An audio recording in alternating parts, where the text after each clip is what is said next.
म्हणजे sine A plus B by 2 is equal to sine of pi by 2 minus C by 2 आणि sine pi by 2 minus theta is cos theta म्हणजेच cos of C by 2.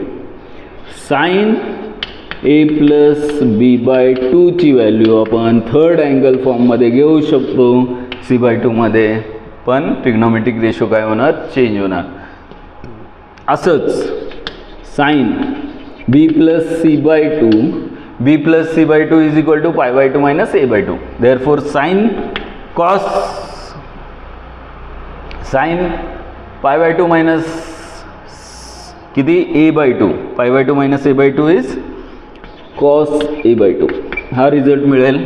आणि हे जर sine C plus A by 2 असेल तर is equal to pi by 2 minus B bye